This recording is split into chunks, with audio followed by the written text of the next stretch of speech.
Querido presidente, deputado Florencio, demais membros da mesa, senhoras e senhores deputados, deputadas, internautas, imprensa. Eu confesso que eu ia falar de outro assunto, mas não poderia deixar de, após a fala do deputado Antônio Pereira, deputado Adelmo e outros deputados que aqui nos antecederam, de fazer também falar um pouco e fazer uma reflexão política sobre o momento. Mas não poderia também deixar de repudiar a atitude debochada do deputado Iglesias, mais uma vez, mas isso é típico dele, em desrespeito à seriedade que esse parlamento tem que ser tratado. Na verdade, deputado Antônio Pereira, trazendo aqui algumas informações sobre a sua fala, em 2021, deputado Antônio Pereira, eu volto a falar isso, já falei isso aqui outro dia, inclusive fazendo uma intervenção na fala do deputado Ricardo Arruda, o então governador Flávio Dino fez um tweet em novembro de 2021. Tinha um conselho político, tinha um conselho de vários partidos, conselho esse que nunca mais sequer foi convidado, e anunciou, deputado Antônio Pereira, que em novembro, que o candidato do governo seria o vice-governador Carlos Brandão. Mas, puxando um pouco para trás,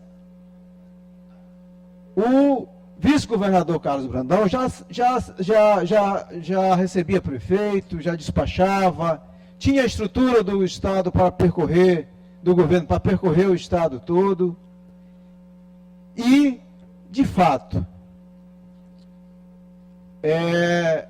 o tratamento que o governador Carlos Brandão teve pelo governador Flávio Dino foi de lealdade, foi de parceria, deputado Rodrigo, foi de, acima de tudo, de respeito. Quando, na verdade, nessa época, deputado Rodrigo, o vice-governador Carlos Brandão, então, pontuava bem atrás dos outros concorrentes, do seu principal concorrente, senador Heber. Você lembra disso? No entanto, a atitude do governador Flávio Dino foi de absoluta lealdade. Absoluta lealdade. E aí a gente se transporta para esse momento presente. E aí a política é muito dinâmica. O governador Carlos Brandão tem todo o direito de defender a candidatura, como Vossa Excelência, do seu sobrinho, Orleans, que eu particularmente não tenho absolutamente nada contra. É uma pessoa de fácil trato. Vossa Excelência falou muito aqui no nosso presidente Iracema, que merece também o nosso respeito. Agora, deputado Antônio Pereira, o que estão tentando fazer com o vice-governador Felipe Camarão é, acima de tudo, uma covardia. Uma violência política sem tamanho. E, acima de tudo, nós, todos aqui presentes... Deputado Júlio Mendonça, me conceda uma parte. Deputada Mical, diferente do que a senhora faz geralmente com os adversários, com quem pensa diferente da senhora, que a senhora é extremamente intolerante, eu vou lhe conceder, mas eu preciso terminar meu raciocínio. Ok. Diferente do que a Vossa Excelência faz, porque a senhora nunca dá a parte para ninguém aqui que pensa diferente de Vossa Excelência. Tá? Mas a parte não tem problema nenhum, deputado. Deputado, não tem problema nenhum se não quiser dar parte, não. Presidente, faça com que a deputada... Ela tem essa mania de interferir, de gritar, de agredir, ao longo de todo esse mandato que eu tenho aqui, ela sempre tem essa mania. Mas não sou falsa. Essa para que ela... Não sou falsa como você. Deputada Mical, gostaria de contar, por favor, com a compreensão de Vossa Excelência, para a gente respeitar o orador que está na tribuna, e em seguida o deputado Júlio já disse que ele concede uma parte. Gostaria que Vossa Excelência aguardasse esse momento, por favor. Então, aqui fica, deputado Antônio Pereira.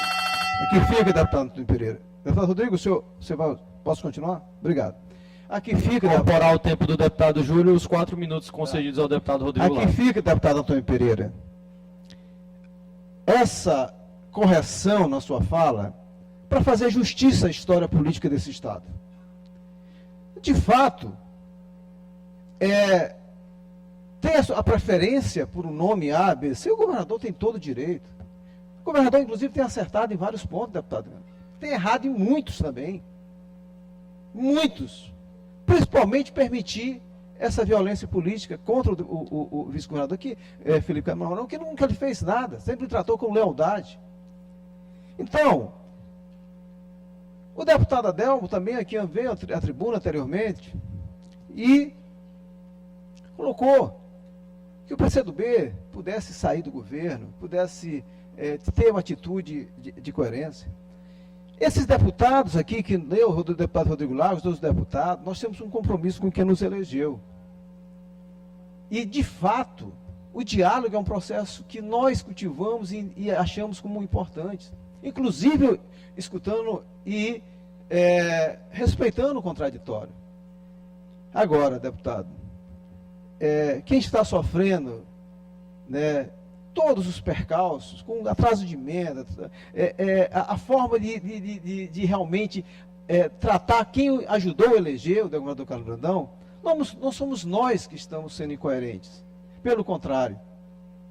Deputada Mical, eu vou conceder a Vossa Excelência uma coisa que realmente a senhora nunca faz, mas eu vou conceder a Vossa Excelência 2 minutos. Eu gostaria que pudesse conceder à deputada Mical os 2 minutos. Obrigada, deputada. Eu só queria entender, você falou aí em referente assim que o vice-governador está sofrendo violência política. Tudo que está acontecendo referente ao laudo da perícia, você acha o quê? Eu estou inventando isso? Eu queria entender, queria escutar da Vossa Excelência sobre isso. Você está se referindo a essa situação que ele está sofrendo, é algo criado, algo montado? Não é perseguição, isso aqui são, deputado Iglesias, são consequências dos atos. Aí eu queria entender de Vossa Excelência, porque eu não compreendi. Você disse que ele está sofrendo. E eu?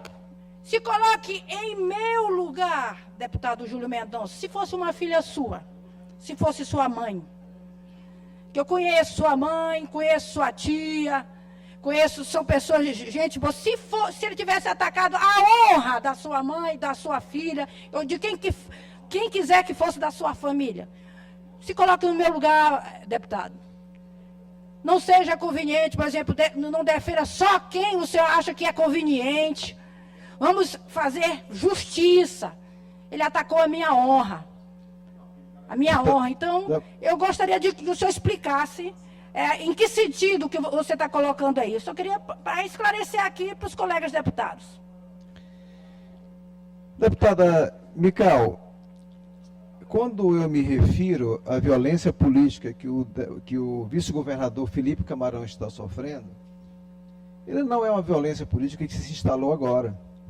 E não estou falando do caso isolado com Vossa Excelência, que eu também já me posicionei sobre isso, respeito profundamente, né, de fato que Vossa Excelência sofreu uma violência política. Agora, deputada, é necessário que a gente possa colocar as coisas nos seus devidos termos. Não vamos confundir uma coisa com a outra. É necessário fazer a investigação a fundo, inclusive a motivação. O que é que motivou, quase 10 dias depois? Foi o Divino Espírito Santo que baixou nesse blogueiro e disse: olha, hoje eu vou fazer uma atitude de luz, eu vou denunciar o vice-governador? Ou será que foi alguma outra motivação? Será que essas pessoas realmente estão preocupadas, deputado, com Vossa Excelência? Deputado Júlio. Será que eles estão preocupados com Vossa Excelência? Ou será que a senhora está sendo também utilizada como vítima do processo? Eu não estou querendo diminuir aqui a sua dor, a sua revolta. Não quero fazer isso. Como ontem a senadora Marina também foi foi agredida, foi ofendida, né? Como já teve deputado aqui que estava aqui. Liberar o áudio do deputado Júlio para que conclua.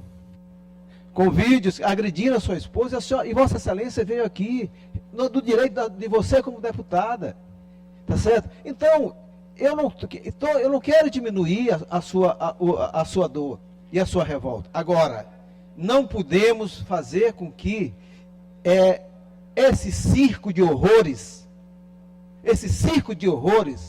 atenda interesse de alguns que não concordam, que o vice-governador tem o direito legítimo, né, do grupo que ajudou a botar o governador Carlos Brandão, tem o direito legítimo de disputar, de ser escutado, né? É isso que eu defendo, deputado. Que a gente não cometa uma violência política para pagar outra violência política. É isso que eu defendo, deputado. Deputado Júlio, Vossa Excelência tem 30 segundos. Possível, senhor presidente? Ainda. Deputado Júlio, o líder de Vossa Excelência, deputado Rodrigo, conferiu a Vossa Excelência o tempo da liderança. Então, Vossa Excelência tem mais tempo aí.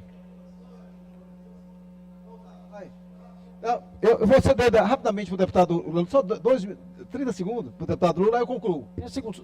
Senhor presidente, é só para corroborar as palavras do deputado Júlio, mais uma vez me solidarizar a deputada Mical. Nenhuma mulher merece olhar mensagens daquele teor que constam.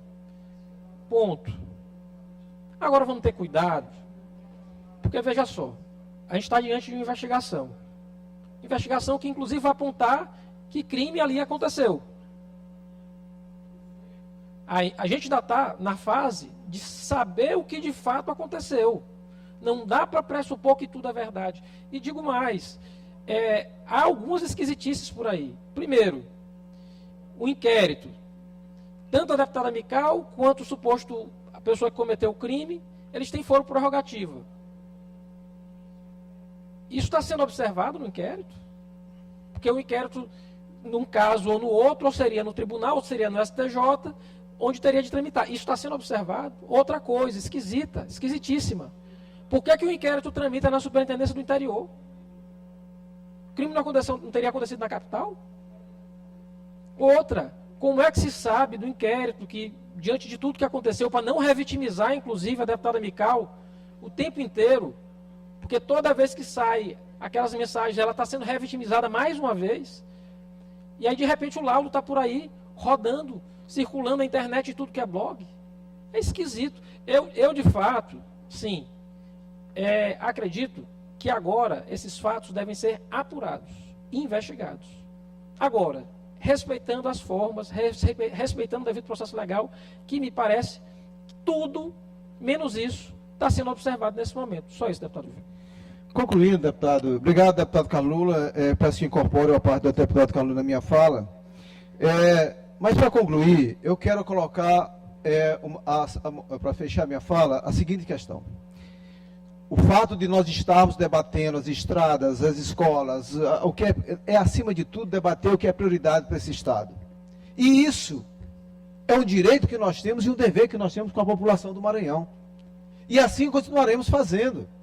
Agora, fazer o grande debate e colocar o Maranhão acima de tudo, é o que tem que ser feito nesse momento com maturidade, mas não fazendo uma memória seletiva da história política do Estado. Como alguns vêm para cá fazer, né? Como se, de fato, né,